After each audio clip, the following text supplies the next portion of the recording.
Hello, everyone. Thank you for joining us for today's webinar. My name is Ty, and I will be your moderator. This event, Recruiting and Training Strategies for Success in 2022, is being presented by HR Morning and is sponsored by eSkill. Just a little housekeeping before we get started. If you have any questions during the presentation, please type them into the chat box in the control panel. If they're regarding the subject being presented, I'll add them to the queue for questions at the end. Now I'd like to introduce your speaker, Michelle Cousins. Well, thank you very much. And I'd like to thank eSkill for sponsoring today's session and for HR Morning for hosting it. I do a lot of webinars, and I find that people really benefit not only during the session, but afterwards. And so if you want a copy of the slides, I'll be sharing my contact information at the end, and you can feel free to reach out to me. And that way you can use them as a reference. I do make my slides very content rich by design, again, so they can serve as a reference for you and for your team, frankly. So what are we going to talk about today? Well, we'll talk about the big elephant in the room, right? The Great Resignation, or if you want to call it the Big Quit. I've seen it called as the turnover tsunami. We're seeing that people are moving around for a whole variety of reasons, which means that we have to really up our games on both recruiting and training. So today I'll talk about topics related to what that work environment is looking like as we move towards 2022 and into the next year. What are some of those best practices that we really need to use in order to attract the best candidates and frankly keep them? And then, what does that mean in terms of how we should be thinking about the skills that we need for the folks that are in our organizations? And certainly technology plays a role in that. So I'll also talk about how we can actually make use of some of the HR technologies that are out there to help us in making these associated processes better. So that's what I have for you today. So let's start off by talking about this 2022 work environment. So I'm going to go through some trends, and keep in mind that these really permeate the whole organization and certainly affect our human capital needs. So I call it my top 10 list, and you have it there on the slide. So let me highlight a few things about it. So obviously we don't operate in a bubble, right? We're part of an ecosystem. So you can see I have a graphic there that shows that you've got your organization, which is embedded within your industry and marketplace. And then of course you've got the broader business environment. So starting with that broader business environment, the integration of business and technology itself continues to be sort of the big headline in a lot of ways for business today. Technology used to be thought of, 10, 15 years ago as just tools to get your work done. And today it's really part of how we pursue our organization's strategy in the first place, and certainly as we look at even HR strategy as well. And then innovation's really affecting all aspects of business. So, we used to also treat innovation as kind of the icing on the cake, that, we want to think about it after we get our regular work done. Well, today innovation is not a nice to have, it's a must have. And so fostering that sense of curiosity and creativity in our workplace so that we're always continuously improving. On that third one about translation of data and knowledge into new products and services, companies are finding that they are not only evolving the products and services they already offer, but they're actually developing more and more of them. And not only that, but they're packaging a lot of the data that they collect about their customers and reselling that data as well. That leads into the fourth one. We used to say the customer is king, and that sounds kind of quaint when they used to say it, say 20 years ago, because today that means something totally different, right? I mean, we are also customers, and so think about it. You have access to so much information about companies and their competitors and their products and services, and you can make much more informed decisions as a result. We've got a faster and faster pace of change and disruption. So not only do we have change coming more quickly, but these disruptions, we've certainly been through a significant disruption over the past 2 years, are coming at us and they're coming at us in ways that we never anticipated in very prominent ways. Environmentalism, we used to think of it as a social cause, and of course today we really can't afford to think of it that way. It is part of keeping our costs down in our companies, as well as the reputational side.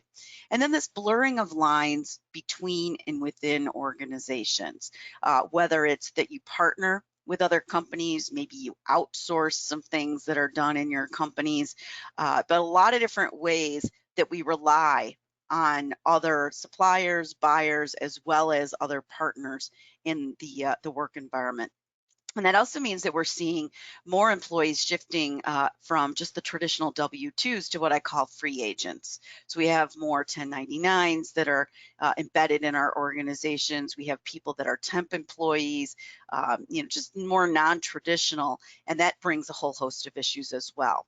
I teach a lot of courses on leadership, and we used to traditionally think of leadership being focused on the people at the top of the organization with the fancy titles.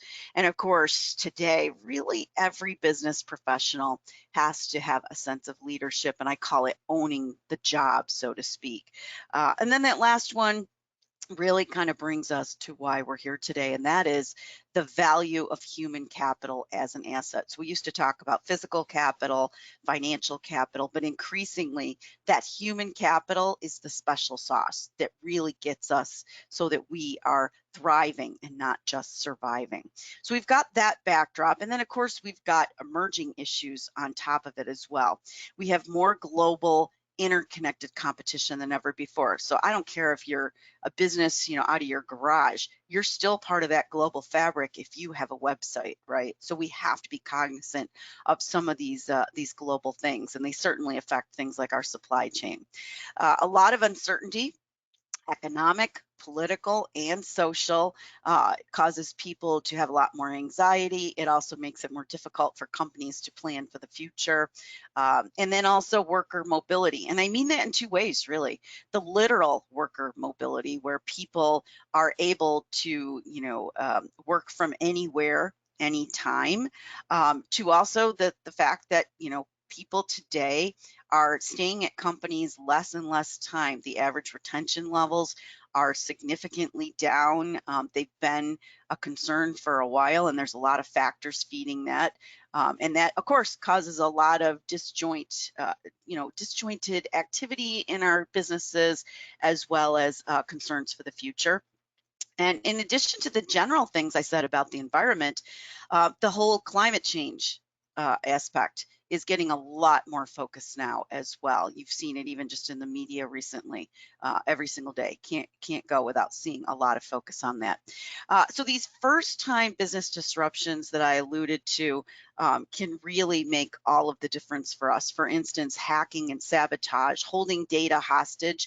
I heard a report the other day, I think it was on NPR, and they were talking about how there's actually been more companies that have had their data held hostage that they've paid people off for than people realize, because they don't actually report it to the authorities, because that's part of paying the ransom. And so it's actually a much bigger issue than we all had thought. Supply chain complications. So for a whole variety of reasons, again, that interconnectivity and reliance means that if something happens in one place, you see this whole trickle effect to other types of businesses as well. And of course, let's not forget the pandemic, right, that we continue to live with even now. And I've seen a lot of experts saying they think that the pandemic and all of these different, off on with the masks and this and that is going to be going on for the next couple of years. Sorry, hate to be the Debbie Downer on that. But one thing to think about is if you look at what happened on 9/11, as horrific as that event was, that transformed a lot of industries as well, starting with banking first, which it really kickstarted electronic banking, and then it filtered off into other ways that we started to do things electronically. And now, really, the coronavirus has led to a lot more e-working and all of the things that are associated with that as well. In addition, we're seeing that the workplace dynamics themselves are changing. So we have flatter organizations. People have a lot more dynamic roles than they used to. So there's like a real fluidity there. I often joke that the second we print a job description, it's probably already changed, right? So people have to be able to pitch in, all hands on deck. We have to have people that can, easily move into different roles and responsibilities. However, we still have a lot of silos, which I've been talking about silos for years and how to break them down. But unfortunately, we still see that a lot of that goes on. And I think sometimes the remote work may exacerbate some of that.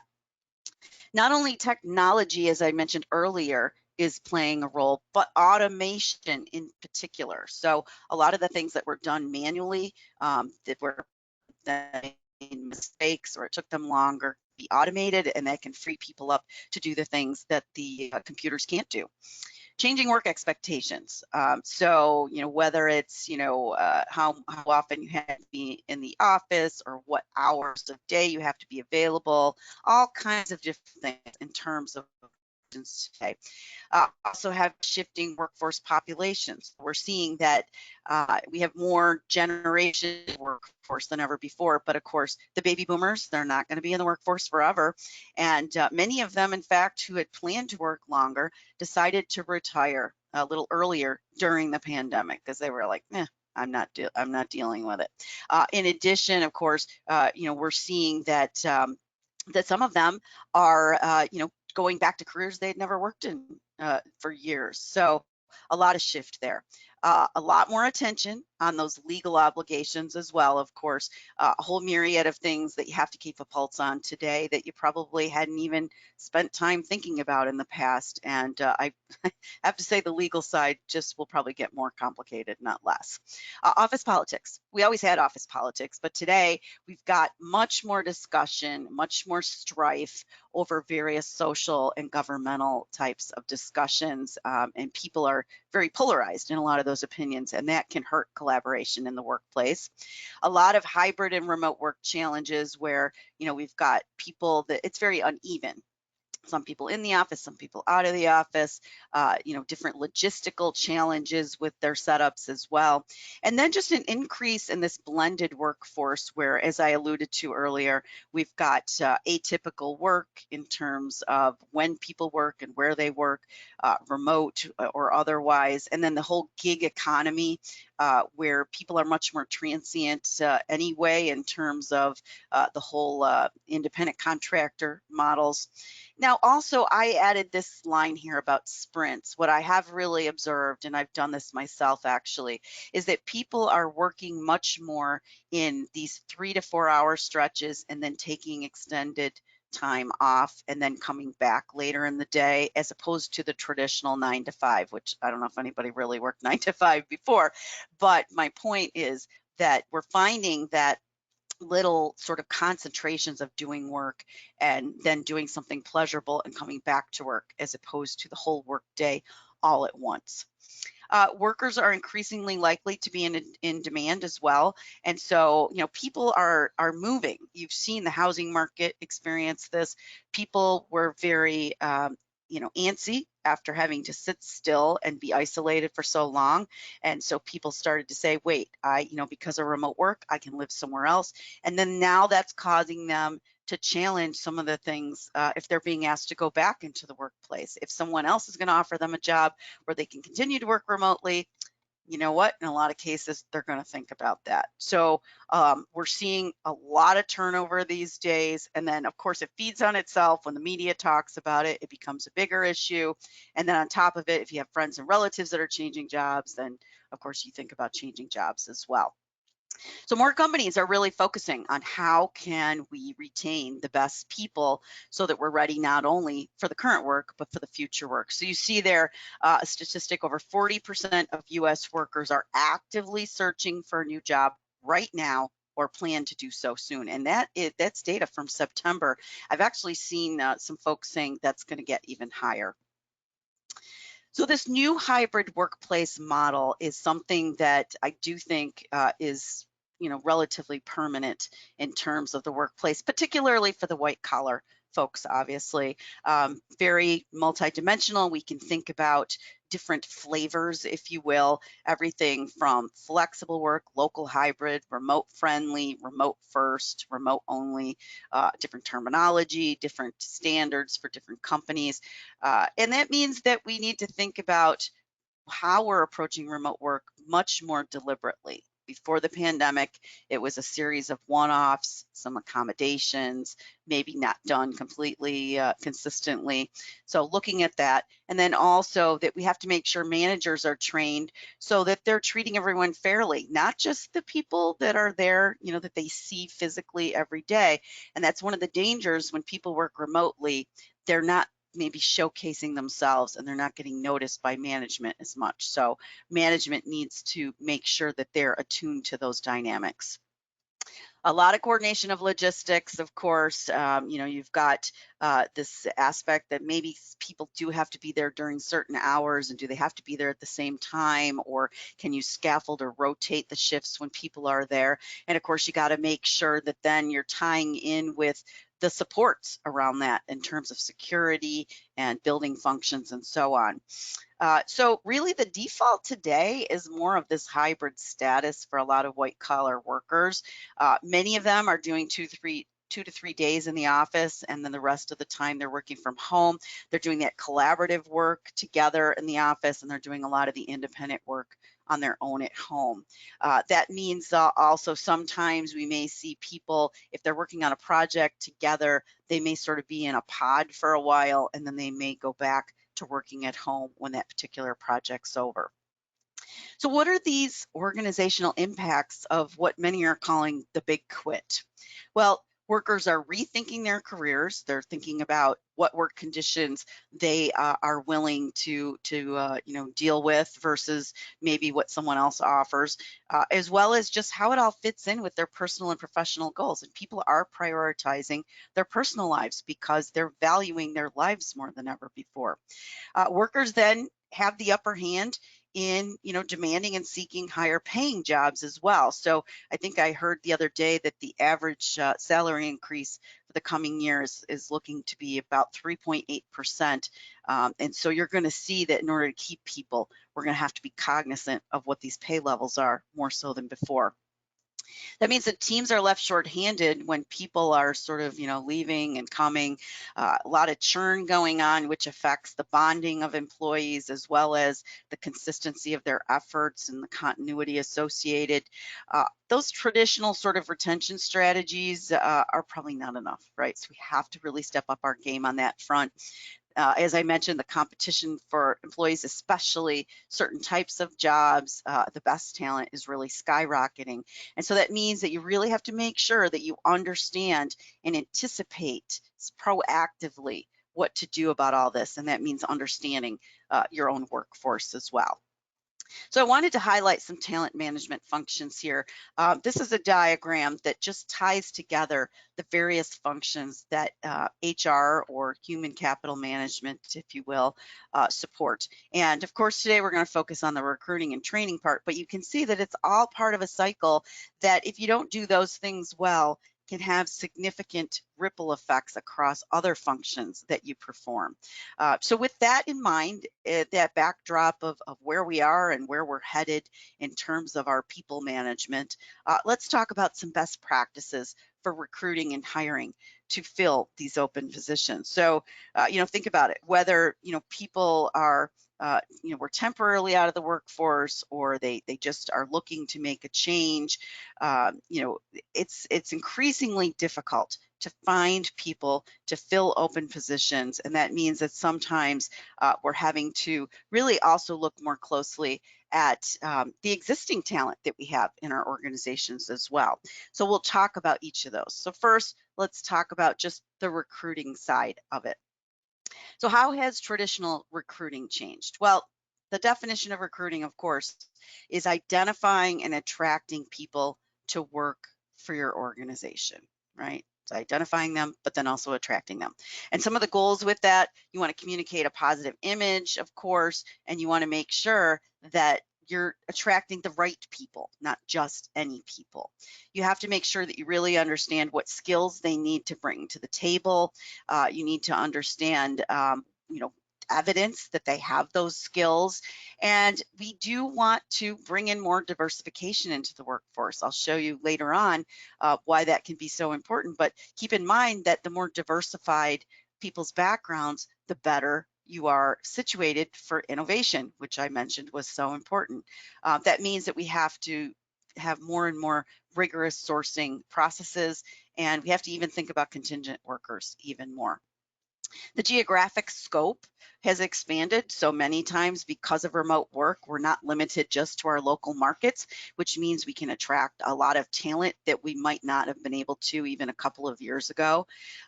We're finding new ways that we can reach out to people and that we can continue to court them and sort of keep that candidate interested along the way. And there's a lot of advantages to doing this very well. Obviously we want to lower our employment costs, but really we need to stand out these days as an employer of choice, right? Because like I said, we're in a very competitive job market. So you want to change up how you promote the jobs that you need filled and the ways that you go about filling them. So first of all, leverage your current employees. They're a huge value for you in this regard, and they can be ambassadors. They can help to go out and say things about the company, bring it to life, answer questions, and that is important because a lot of people aren't just interviewing the company for the credentials of the company or interviewing with the manager or the HR person. They want to know what the people there are going to be like. So getting them involved in the process. Now, if they're doing this online, which in many cases, that's how the process works today, then you want to make sure, of course, your employees are prepared to do that and that they look professional and they behave professionally. But also share photos or videos or maybe even employee testimonials about what it's like to work there. You can create those videos in advance and then you can, keep them there where people can click on them or you can push them out. Then also having a career page on LinkedIn is just an absolute must. So hopefully you already have that. But if you don't, that's something that people do go out and search on LinkedIn. They're going to search the people that work there. They're going to search what it says about your company. In your postings themselves, add some video. So postings traditionally were all just narrative and text and bullets and that kind of thing. But add some video to it, and that really brings things to life. So according to Career Builder, these kinds of postings viewed 12% more than others, and they actually solicited over a third of a higher application rate than those that just had the traditional kind of text and bullets with them.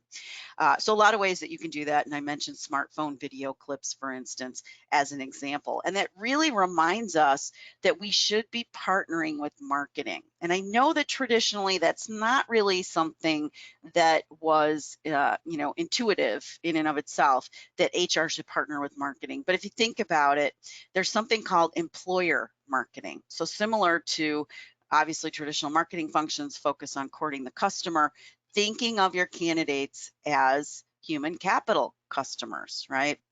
And so I show the funnel there of what's done in marketing, everything from building awareness all the way down to purchase.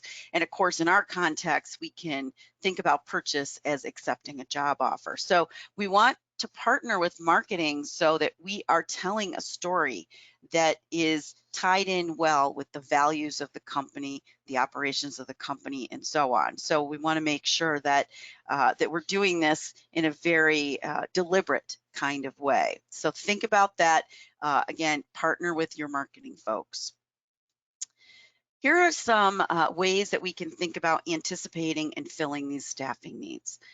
We want to engage the potential candidates more deliberately, as I mentioned, but also more widely. So we can think about the internal sources of filling jobs, whether it's through transfers, promotions, referrals, maybe it's retraining people, or maybe even reorganizing a department in and of itself, right? So we have to always think about this in the context of the structure and the processes that we have in our organizations. But then also on the external side, a lot of different ways we can go. We can go through employment agencies, online job sites, certainly still college and universities, recruiters, advertisements, also temp agencies. A lot of times you can have someone come in as a temp first, nice testing ground there for both sides, and then make a permanent offer later. I have a daughter who got a job that way. And then trade schools and associations are increasingly important. So we're seeing that it's not just that people went to college, but the people who didn't go to college are getting training equivalent to a lot of the college credentials in many other ways. So then also job fairs and certainly social media. So your recruiting process needs to be both strategic and then also effective. So you want to identify the jobs that you need to fill. You want to seek out and actually reach and court the right people. You want to screen them, of course, and that means that you're looking at applications, resumes, but increasingly we're seeing that companies are also using a variety of tests, whether it's around, the soft skills or particular abilities they have to have logistically, personality tests and so on. Obviously looking at biographical data, whether it's their LinkedIn profiles, things that you find on Google about them, so on and so forth. Doing reference checks. Obviously, that's important. The interviewing process has changed dramatically as well. And then even things like cases, demonstrations, and sample assignments, where you can actually then see if beyond what they've written about their credentials actually comes to life. And then, of course, you're evaluating the candidates as well. I'll talk a little bit more about that in a minute. And then you make an offer that by that point, hopefully, is very likely to be accepted because you've really kind of guided them through the process, similarly to how I mentioned in that marketing funnel on the previous slide. So how can you better actually size up whether a candidate has what you need? Lot of different evaluative tools. So I mentioned that today, whether you call them tests or you call them other things, there's a lot of different ways that we can assess someone's ability, whether they're, maybe it's around their soft skills, like are they adaptable and agile? Do they have good communication skills? But also around some of the hard skills as well. Writing samples, case studies, those are becoming much more prevalent, but also simulations. Where you say, okay, how would you handle this situation? It could be that you just say, what would you do? And you give them a scenario, or it could be an actual technology simulation that they use, and companies are providing those much more so than before, or even trial-based runs where, again, you're testing someone out as a temporary situation first, maybe even as a 1099 first, and then creating this online matrix-based type of evaluation, which allows multiple people that are assessing the candidate from different angles, but also much more objective than before, which is also important for a variety of reasons. And you can actually then use mathematical weighting in that process as well. So in that sense, you're defining the evaluation criteria, you're collecting and tabulating the information you would collect from various parties that interacted with the candidates, and then you would compare them against the requirements for the job, but then also candidates against each other as well, so relative and absolute.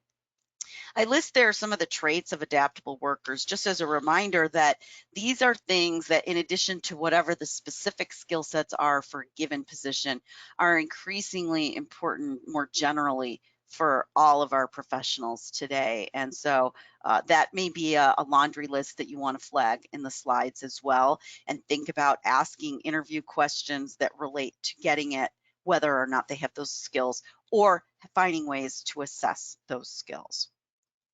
We really don't have a lot of time to, it used to be for a while, the interview process dragged on, and I have to tell you, I know a lot of, just from my personal life, friends and relatives that would apply for a job and they would just get frustrated that the interview process was taking so long, and it almost felt like it was some sort of hazing, that and then it was another step and another step, and people just don't have the tolerance.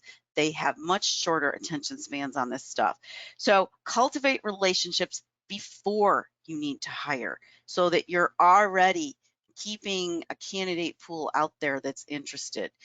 Connect with people not only in your own industry, but outside of your industry, because increasingly we're seeing that part of that change is that people do want to try different industries, and also a lot of the best practices can easily be transferred. Engage more modern and innovative recruiting firm services. So again, are you using the same types of recruiting firms that have some of the outdated practices, or are you looking to, some of these new ways of doing things? So not just for senior positions, by the way. So many times, especially executive search firms, that kind of thing, really focused on those C-level type jobs, but more and more, we're finding that the cost for a lot of these services has come down and can be used for pretty much any kind of job. That means that we have a lot more options available to us. And then invest in good search tools and technology. So we want to make sure that that we're not just, we used to do this thing where, it was like throw it out there, see who bites, right? And that mentality no longer is sufficient. It's kind of a waste of your own time and money. So you can be much more targeted about it today.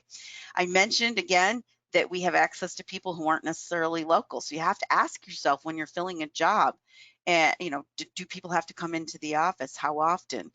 Do we really need them to do that? What's the balance between finding the very best people versus somebody saying they need to be in the office? And then considering this whole flexible schedule mentality that people have a lot they're dealing with. I also have a lot of friends and relatives where we're dealing with aging parents, having to figure out how to handle a lot of the concerns around that. Many people have children that are in and out of school right now, a lot of emotional issues with that as well. So we have to be cognizant of how people are able to flex their schedules. And then also just focus on what people can do versus what the titles are. People don't care as much about the titles, that used to have a lot of cachet with it. Today, really people care about their experience. And so again, you may want to think about whether or not you need a full-time W-2 to do a job and it's more of a permanent thing versus maybe it's something that you need on a temporary basis. And many of the temp contracts can go, say, 6 months to a year, and sometimes even longer. So how do you keep the very best candidates interested? Well, according to Career Builder, 40% of candidates negatively perceive a company if the job is posted on a career site that is not easy to navigate. So you've got to make sure that, again, you're streamlining this. People have very low tolerance levels if they have to jump through 10,000 hoops just to submit an application. Make sure you have a clear job description in the first place, of course, because that's where things start.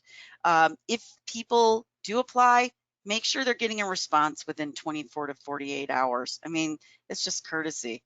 There's a lot of ways that technology can help with that, so it's not as overwhelming, but you can still make it feel very personal. In the first interview, you want to make it an event, not just a procedural type thing. Think about how you're selling yourselves. Remember, they're interviewing you just as much as you're interviewing them. According to a LinkedIn survey, and I know this was back in 2015, but still rings true, 83% of candidates, again, said that negative interview might drive them away. So similar to what Career Builder was saying. And then 87% said a positive interview can reverse that opinion. So again, people side of things, really important. Don't waste precious time in these types of interviews with questions you already have the answers to. People are going to think, it's on my resume. Didn't she read my resume before I got here? So definitely make sure you're preparing, not just that you expect the candidate to prepare. And then if you're doing this online, make sure there's video tools that allow people to maybe do some of this without missing work, right? So traditionally, people had to take a vacation day off to go interview, right? They're only going to interview so much for that. Today, so many companies allow so much flexibility, people aren't missing work to do this. So you've got to be part of that as well. Post-interview, make sure you're emailing a very sincere thank you to folks. Again, same type of protocol within 24 to 48 hours. And then also let them know what is going to happen next so that they understand, okay, this is what I need to mentally prepare for. When you're making the offer, you want to give that candidate enough time to actually consider the offer and respond. Flip side is, if it's something, well, this job isn't going to start for another month or two, or we're not sure about this and that, you're going to lose their interest. So it's still got to have some momentum to it. Give them time to think about what they need to submit. So if you're actually moving kind of towards the onboarding process, are there additional things? Many times, for instance, the background checks will kind of occur almost simultaneously with the offer, maybe some of the reference checks as well. If there is some kind of delay, then you got to think creatively about how you're going to keep that new hire interested and engaged. So we want to, again, keep the whole process as warm and inviting as possible, because again, the candidates are the ones that have the power these days. So they're job shopping, and again, they're going to want to look at what that experience is like. Think about it. It's the first impression, especially if it's a company that they hadn't heard of before now. This is a real first impression of who you all are. So you want to be relational and not just transactional. You want to think about how you're continuing to leverage things like social media, maybe alumni networks, people who no longer work for the company but are big advocates for it. And then also with that, you want to make sure that you have a consistent company contact for them, whether it's you in HR or maybe it's someone else. Ensure, though, that any employees that you do engage in this process truly do support your company, right? Because otherwise that could shoot you in the foot. Are they really people who get, understand, follow your culture and your values, as well as sort of the brand mentality of your company, both as a general thing as well as your employer brand as well? And then build trust by being transparent with these candidates. Make them feel that you really want them to succeed in this recruiting process, as opposed to oh, we're trying to trip you up, we're trying to have a gotcha kind of moment. That means that you're respectful. Anytime you're doing interviews, show up, be on time, have your don't be distracted. Again, prepare, show them that you value their time as well. Now, there have been people that have been drifting in and out of employment, particularly over the last year or two. So we need to be sensitive to the different types of unemployed.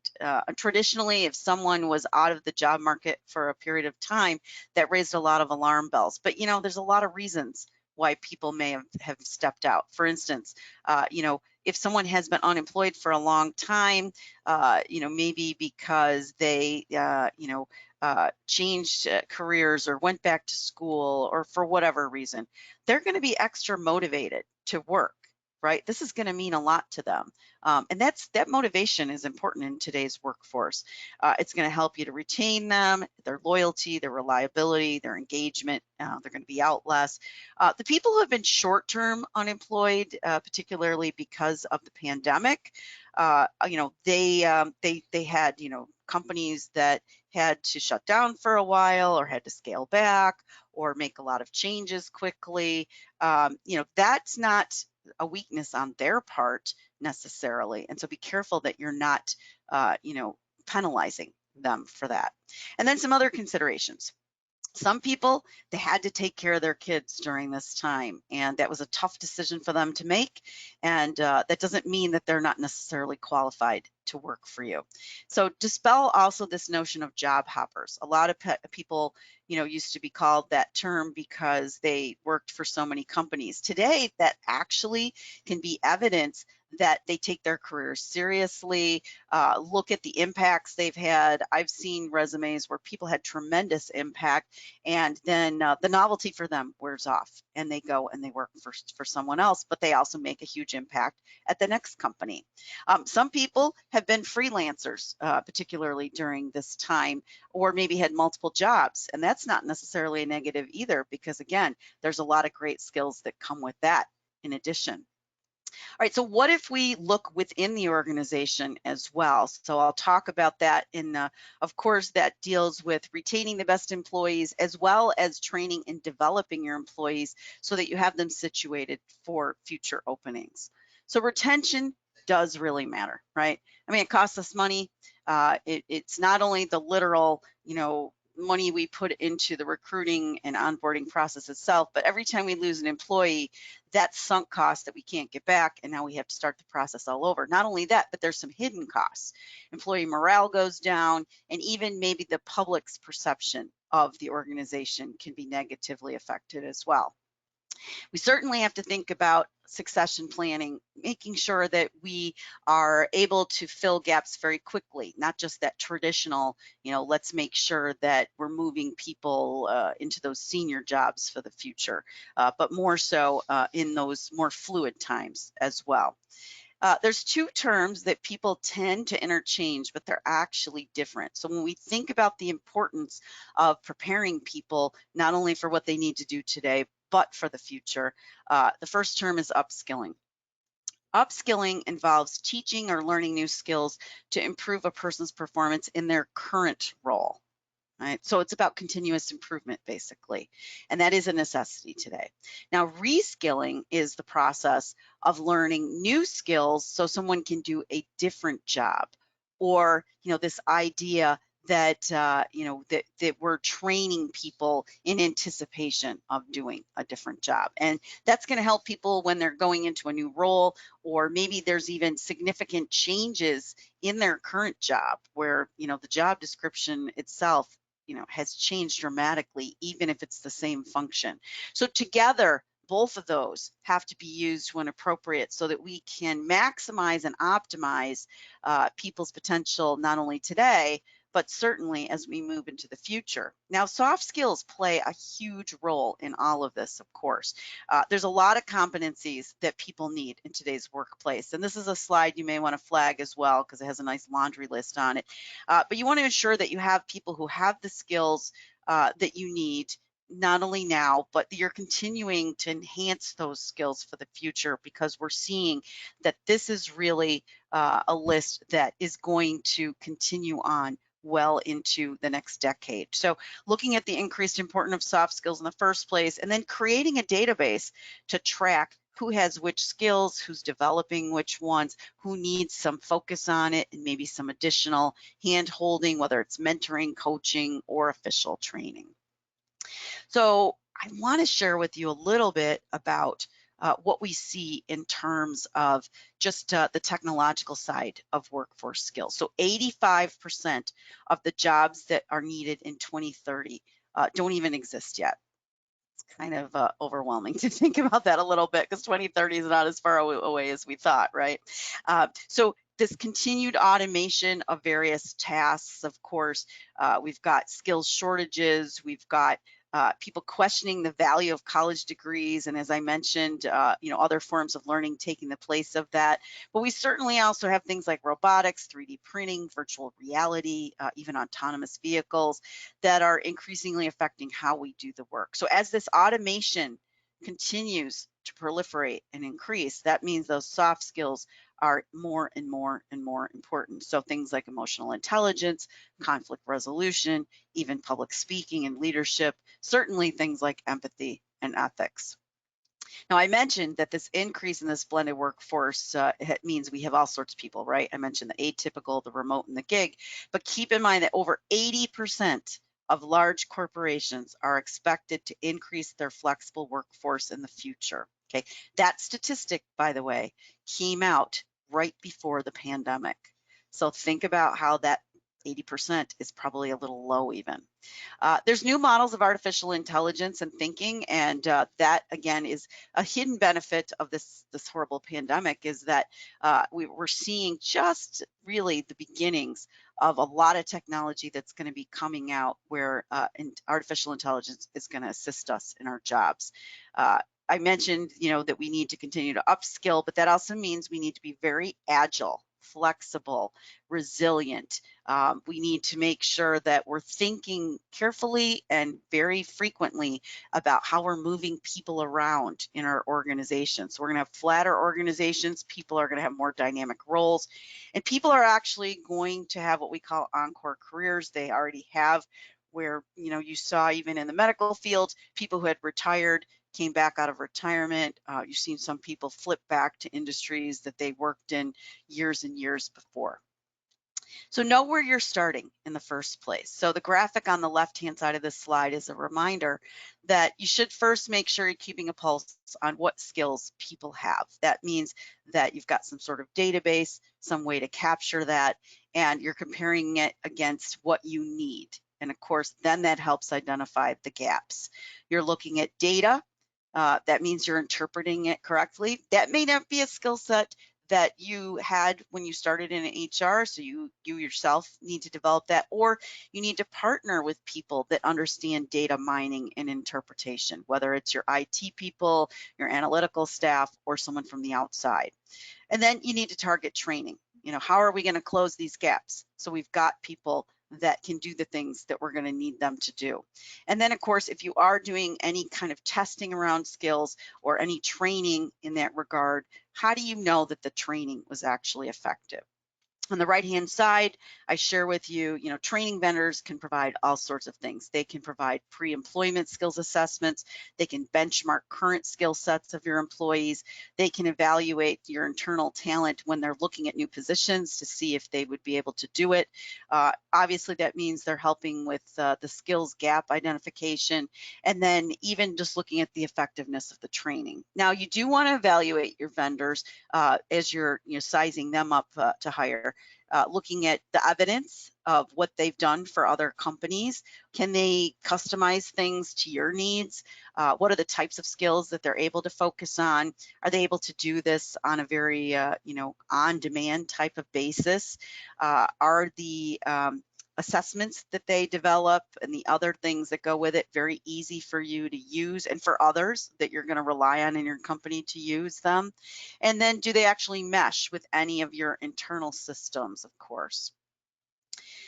One of the things you can do is you can expose employees to different responsibilities and opportunities, and that's going to help to move them towards these other roles they may need to fill at some point in the future. So everything from cross-functional teams, job shadowing, cross-training, these are all ways to expose them to other things in the company, which not only helps them in terms of their own development, but also it helps to bring context to their current roles as well.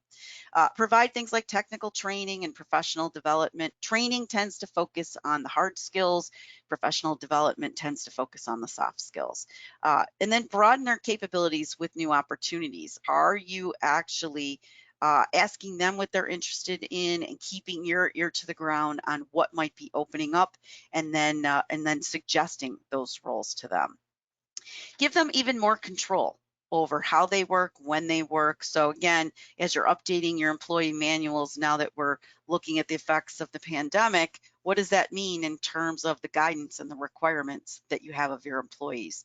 And then help them advance in their careers. Take a sincere interest in them. For a long time, I think companies sort of got away from what we used to call career paths, and this may be the time to start to reintroduce that sense of nurturing. And then sponsor their involvement in associations, other types of groups. It not only fosters their own careers and visibility, but also they bring back information that can be helpful for the company as well.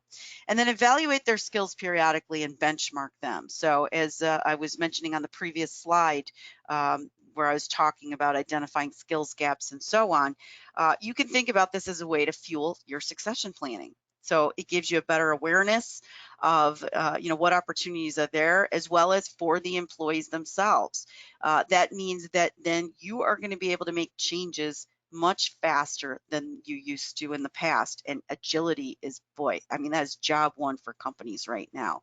And that means then that you're able to accommodate those more fluid job responsibilities. It also means that you're really seeing a shift from these specific job positions to actually looking at your talent pools. So again, not just looking at who's suited for a particular job now or in the future, but more generally. And that means that you're looking at clustering of capabilities that are needed for different types of jobs. Now, you want to continue to fuel this pipeline. That means that you are thinking about developing your strategy for the future, figuring out what skills you need, assessing people's performance, and then of course that helps you to identify the gaps. That creates those learning or training and development opportunities, and then you measure okay, where are we now? Now that we did that, you reevaluate, you make adjustments, and then the cycle continues. So it's a very fluid, iterative type process. The more that you tie your performance reviews to individual development plans, that's going to help. Having some sort of job database skills matrix, also just making a concerted effort to think about succession planning. So as you see there, Joseph Bauer's quote, succession planning isn't an event, it's a process because it involves building a pipeline of talent. How can we further use technology and the data associated with it in all of this? Well, let me talk a little bit about that as well. So HR trends are showing that people at companies, they're really looking at technology and using it much more.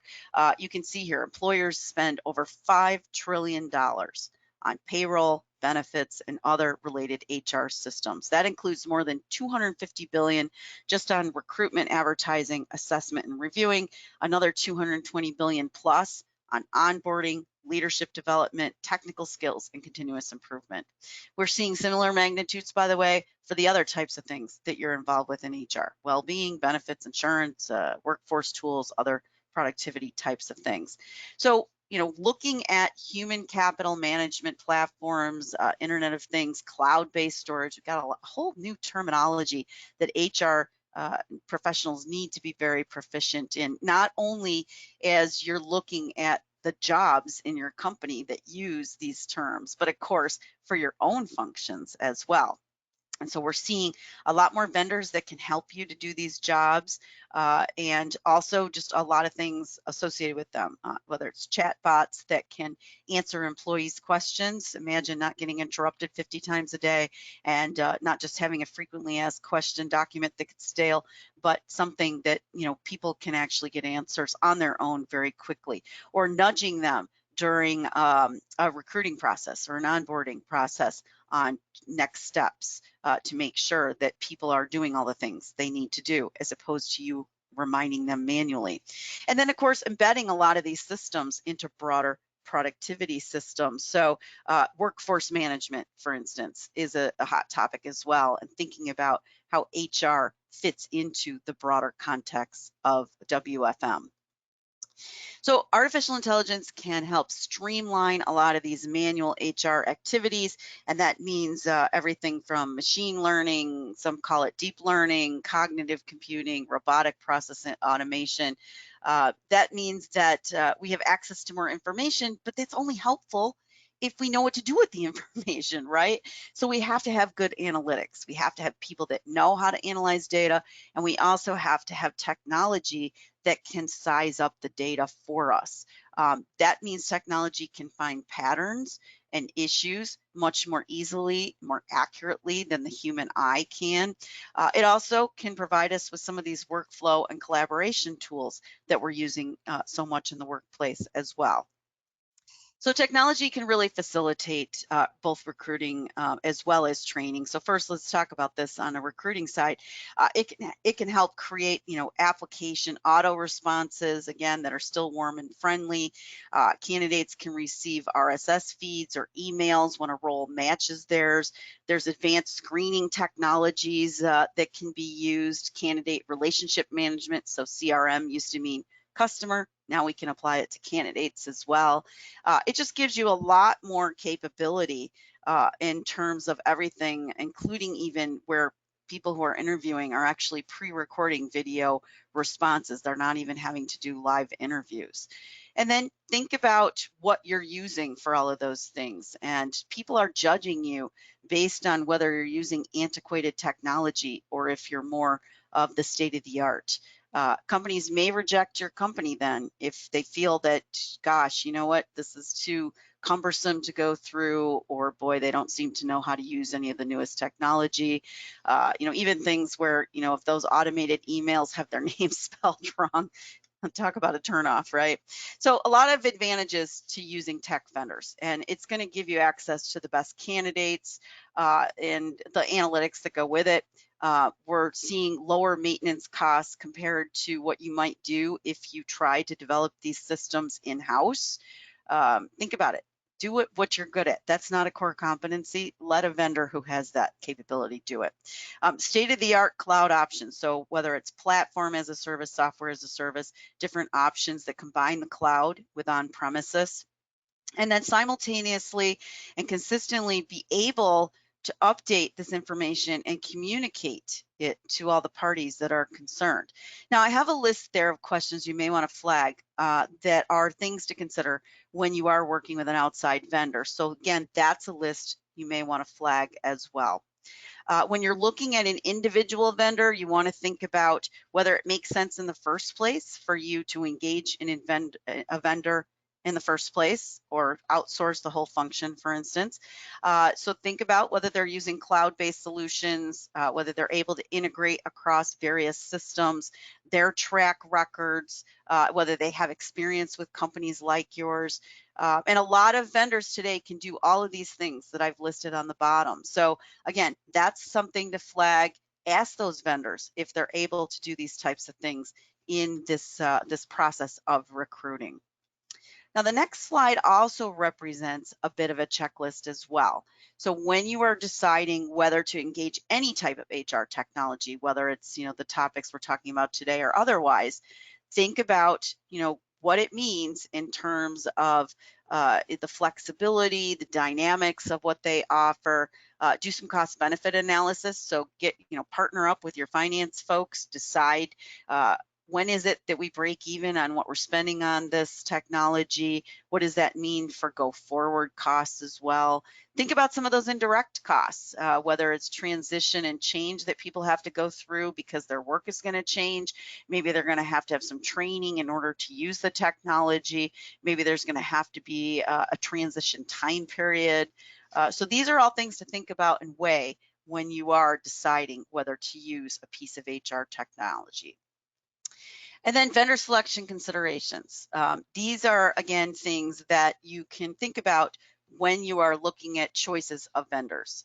So I'm not going to read everything on this slide, but again, this is a checklist you may want to use as well to sort of weigh different options you would have available. I would say probably the most important thing on that slide is, do they have evidence and a track record that they've brought benefits to companies, and maybe even ask if you can talk with one of their clients they've been successful with, particularly one that is like your company. So you want to make sure that you're keeping your data secure in all of this as well. And that means that you've got to rely on a vendor that has good protocols in place. If anything, that they're enhancing your data security. So maybe some additional safeguards you don't have internally.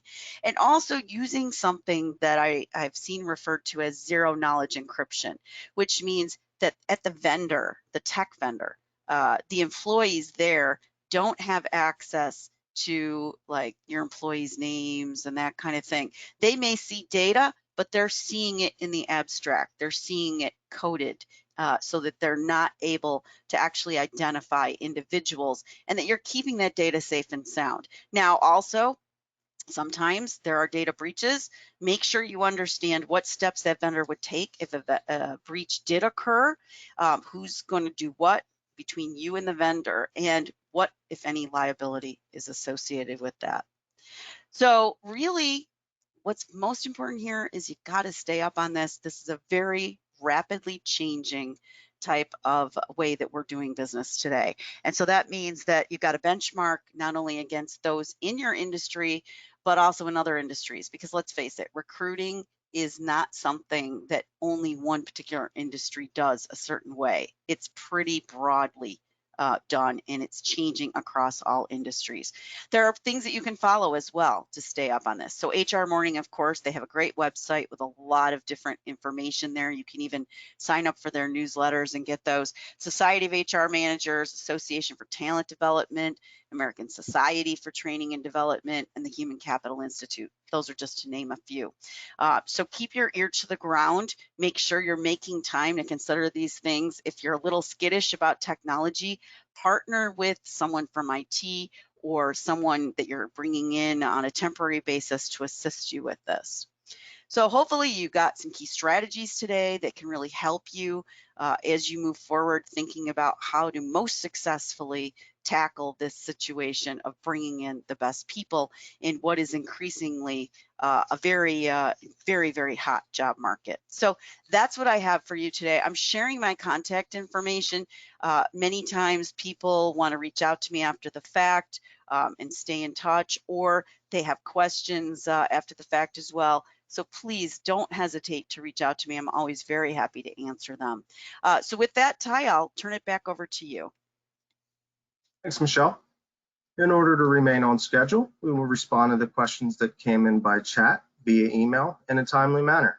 So with that, on behalf of HR Morning, I would also like to thank everyone for attending. This concludes our program.